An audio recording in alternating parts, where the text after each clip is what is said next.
Good day to you, and welcome to another Paddocks Club video tutorial. Today I want to talk about leaking pipes in exterior sectional title walls and give you the Paddocks formula for establishing liability.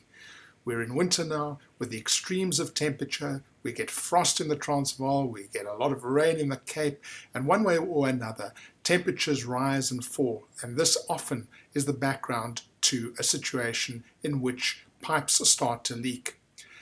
But in general terms, it often happens that a sectional owner finds their section has been damaged by damp apparently coming from a leaking pipe in an exterior wall.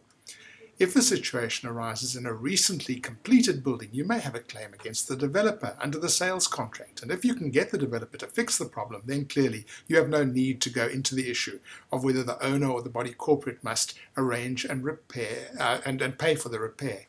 But if the developer is long gone or not willing or capable of doing the repair, then you need to find out, as between you, the owner, and the body corporate, who is responsible.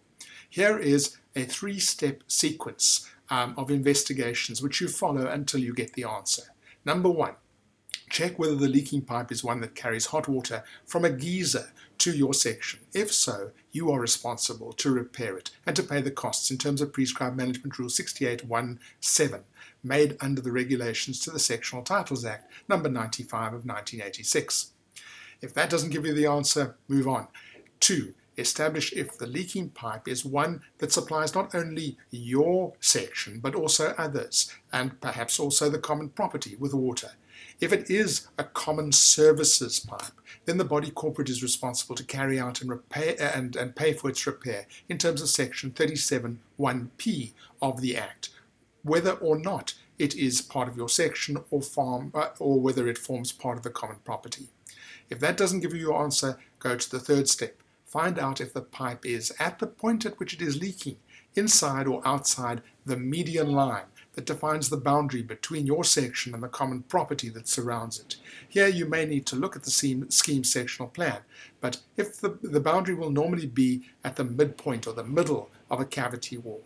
It may also be necessary to have a plumber break open the wall to find out exactly where the pipe is leaking. Here I suggest that you talk to the trustees of the body corporate and get their agreement that either they or you will arrange for the works, but what the costs involved will be paid by whoever is found to be responsible for the problem. Now, if you have to go this route and you find out in this fashion, you then apply one of three possibilities.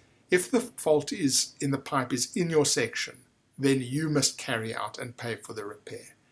If the fault is in a part of the common property, then the body corporate must pay and carry out the repair.